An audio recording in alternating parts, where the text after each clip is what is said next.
আসসালামু আলাইকুম। Great world নিউজের আন্তর্জাতিক সংবাদে আপনাদের সকলকে স্বাগতম।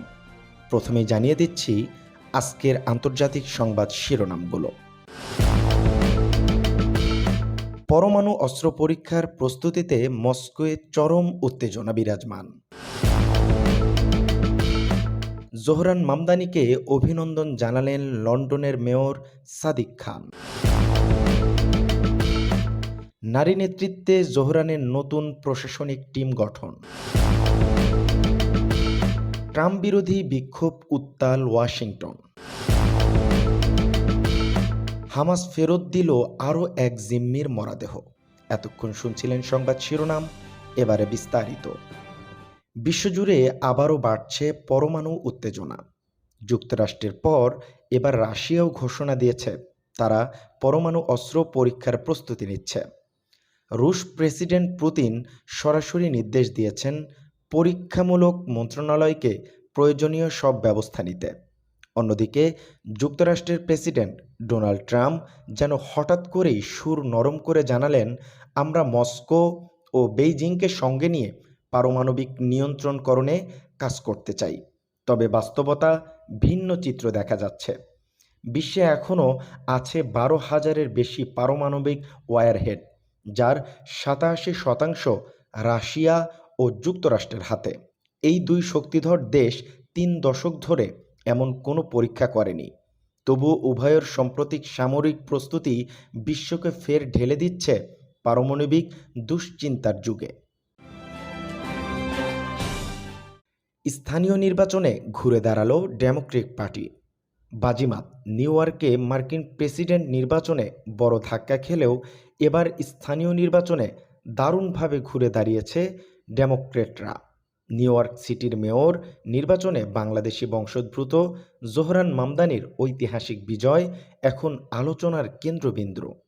জীবনযাত্রায় ব্যয় কমানো ও সাধারণ মানুষের স্বপ্ন পূরণ, এই প্রতিশ্রুতিতেই মানুষের মন জয় করেছেন মামদানি। ভার্জিনিয়া, নিউ জার্সির গভর্নর নির্বাচনে ডেমোক্র্যাট প্রার্থীরাও বাজিমাত করেছেন একই ইস্যুতে। বিশ্লেষকদের মতে ট্রাম্পের বিতর্কিত নীতি ও আচরণের কারণেই রিপাবলিকানদের বিপর্যয় ঘটেছে। এমনকি নিজেদের ব্যর্থতার জন্য ট্রাম্প অন্যদেরকে দোষারোপ করে যাচ্ছেন, যা রিপাবলিকানদের জন্য ভবিষ্যতে আরও বড় হুমকি হতে পারে বলে মনে করছেন বিশ্লেষকরা। জোহরান মামদানিকে অভিনন্দন জানালেন লন্ডনের মেয়র সাদিক খান। নিউ ইয়র্কে মুসলিম তরুণ মেয়র জোহরান মামদানির জয়ে সারা বিশ্বে আলোড়ন তৈরি হয়েছে। লন্ডনের মেয়র সাদিক খান জানিয়েছেন, এই জয় কেবল একজন ব্যক্তির নয়, এটি বহু সাংস্কৃতিক সমাজে ঐক্যের প্রতীক। প্রচারণার সময় তার মুসলিম পরিচয় ব্যবহার করে নেতিবাচক প্রচেষ্টা চালালেও তা ফলপ্রসূ হয়নি। নিউ ইয়র্কের মানুষ বেছে নিয়েছে সহনশীলতা ও পরিবর্তনের প্রতীককেই। নারী নেতৃত্বে জোহরানের নতুন প্রশাসনিক টিম গঠন। নির্বাচনে জয়ের পরপরই সম্পূর্ণ নারী নেতৃত্বে গঠিত করেছেন তার ট্রানজ্যাকশন টিম। দলে আছেন মানবাধিকার সংস্থার প্রধান, সাবেক ডেপুটি মেয়র ও বাণিজ্য কমিশনার সহ 5 অভিজ্ঞ নারী। আগামী 1 জানুয়ারি আনুষ্ঠানিকভাবে দায়িত্ব নেবেন জোহরান মামদানি। এই উদ্যোগ যুক্তরাষ্ট্রের প্রশাসনিক ইতিহাসে এক নতুন অধ্যায়, যা নারীর ক্ষমতায়ন ও বৈচিত্র্যের প্রতীক হয়ে উঠেছে। ট্রাম্প বিরোধী বিক্ষোভ উত্তাল ওয়াশিংটনে ডোনাল্ড ট্রাম্পের দ্বিতীয় মেয়াদ পূর্তির দিন রাজধানী জুড়ে বিস্ফোরকে ফেটে পড়েন হাজারো মানুষ। গণতন্ত্র রক্ষা করো, ট্রাম্পকে বিদায় করো, এমন স্লোগানে মুখরিত ছিল ওয়াশিংটন ডিসি। অবস্থা নাজেহাল, নীতি ও আচরণ সবকিছুর বিরুদ্ধে একত্র হয়েছে নাগরিক সমাজ। এতটাই চাপ তৈরি হয়েছে যে ট্রাম্প প্রশাসনকে 40টি বিমানবন্দরে ফ্লাইট কমানোর সিদ্ধান্ত নিতে হয়েছে কর্মী সংকটের কারণে। হামাস ফেরত দিল আরও এক জিম্মির মরদেহ। গাজা থেকে ইসরায়েলের কাছে আরও এক জিম্মির মরদেহ ফিরিয়ে দিয়েছে হামাস। রেড ক্রসের মাধ্যমে হস্তান্তর করা হয় দেহটি, যা নিয়ে মোট 22 জনের মরদেহ ফেরত এসেছে। তবে ইসরায়েল অভিযোগ করেছে হামাস ইচ্ছাকৃতভাবেই বিলম্ব করছে। অন্যদিকে হামাসের দাবি, ধ্বংসস্তূপের নিচ থেকে মরদেহ উদ্ধার করতে সময় লাগছে। জনসম্মুখে যৌন হয়রানির শিকার মেক্সিকো নারী প্রেসিডেন্ট। অবিশ্বাস্য হলেও সত্যি, মেক্সিকোর প্রেসিডেন্ট কালদিনিয়া নিজেই জনসম্মুখে যৌন হয়রানির শিকার হয়েছেন। রাজধানীর এক গণসংযোগের ভিড়ের মধ্যে এক মধ্যবয়সী ব্যক্তি অশালীন আচরণ করেন রাষ্ট্রপ্রধানের সঙ্গে। ঘটনার পর দেশ জুড়ে ক্ষোভ ছড়িয়ে পড়ে। নারীরা বলছেন, যদি প্রেসিডেন্টই নিরাপদ না হন তবে সাধারণ নারীদের নিরাপত্তা কোথায়? অভিযুক্তকে গ্রেফতার করা হয়েছে এবং সেনবাউম নিজেই মামলা করেছেন। তিনি বলেন, আমি চাই না কোনো নারী এমন অপমানের শিকার হোক। এটা এখন পরিবর্তনের সময়, আর আমরা পরিবর্তন করব। রোমানিয়ার নিরাপত্তার পূর্ণ সমর্থন দেবে ন্যাটো। রোমানিয়া যদি কোনো আক্রমণের শিকার হয় তবে সম্পূর্ণ সামরিক শক্তি দিয়ে প্রতিরক্ষায় এগিয়ে আসবে ন্যাটো। এমনটাই ঘোষণা দিয়েছেন ন্যাটো মহাসচিব মার্ক রুটে। তিনি বলেন, এটি দেশের উপরে আক্রমণ মানে পুরো জোটের উপরে আঘাত। এই বার্তা পূর্বে ইউরোপকে শক্তিশালী অবস্থান দিয়েছে ন্যাটো, যা রাশিয়ার জন্য স্পষ্ট সতর্কবার্তা। বছরের শেষ সুপারমুন ভিভার মুনে মাতল বিশ্ববাসী। বুধবার রাত জুড়ে আকাশে ঝলমল করছে বছরের শেষ সবচেয়ে বড় চাঁদ ভিভার মুন।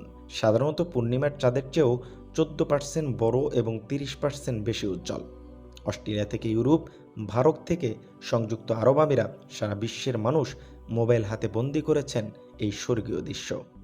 বেইজিংয়ে কুয়াশার কারণে চাঁদ স্পষ্ট দেখা না গেলেও দর্শনার্থীদের ভিড় ছিল উপচে পড়ার মতো। বিহারের প্রথম দফায় ভোট গণন।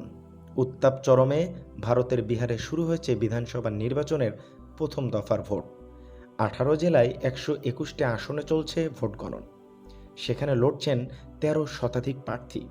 জরিপ বলছে বিজেপির নেতৃত্বাধীন জোট কিছুটা এগিয়ে, তবে কংগ্রেস জোটও সমান পাল্টা লড়াই দিচ্ছে। নিরাপত্তা জোরদার করা হয়েছে, ভোট কেন্দ্রে উপস্থিতি চোখে পড়ার মতো। ফিলিপাইনে টাইকুন কালো মেঘের তাণ্ডব, মৃত 114 জন, নিহত হয়েছেন 127 জন। ঘন্টায় 150 কিলোমিটার গতির এই ভয়াবহ ঝড়ে লণ্ডভণ্ড হয়ে গেছে ফিলিপাইনের কয়েকটি প্রদেশ। প্রবল বৃষ্টিতে ডুবে গেছে গ্রাম, গৃহহারা মানুষ। ভিয়েতনামের দিকে এগিয়ে টাইফুনটি। সেখানে ইতিমধ্যেই নেওয়া হয়েছে দুর্যোগ মোকাবেলার প্রস্তুতি। গুরু নানকের জন্ম উৎসবে পাকিস্তানে গেলেন ভারতীয় তীর্থযাত্রীরা। 6 মাসের সীমান্ত উত্তেজনার পর প্রথমবার পাকিস্তানে প্রবেশের সুযোগ পেয়েছেন ভারতীয় শিখ তীর্থযাত্রীরা। গুরু নানক দেবজির 556তম জন্ম জয়ন্তী উপলক্ষে নানকানা সাহিবে যোগ দিয়েছেন হাজারো ভক্ত। ধর্মীয় সম্প্রীতি ও শান্তির বার্তা ছড়িয়ে এই উৎসব দুই দেশের মধ্যে এক বিরল মানবিক সংযোগের প্রতীক হয়ে উঠেছে। আজকের আন্তর্জাতিক সংবাদ ছিল এই পর্যন্তই। আশা করছি আপনারা এখান থেকে বিশ্ব এবং দেশ সম্পর্কে অনেক কিছু জানতে পেরেছেন। এরকম নিত্য নতুন তথ্যবহুল বিশ্বের আপডেট যদি পেতে চান, আমাদের এই চ্যানেলটি সাবস্ক্রাইব করবেন, ভিডিওতে লাইক করবেন, কমেন্ট করে আপনার মূল্যবান মতামত জানাতে ভুলবেন না। আজকের মতো এখানেই বিদায় নিচ্ছি। দেখা হচ্ছে পরবর্তী অন্য আরও একটা ভিডিওতে। ভালো থাকবেন সবাই, সুস্থ থাকবেন। ধন্যবাদ।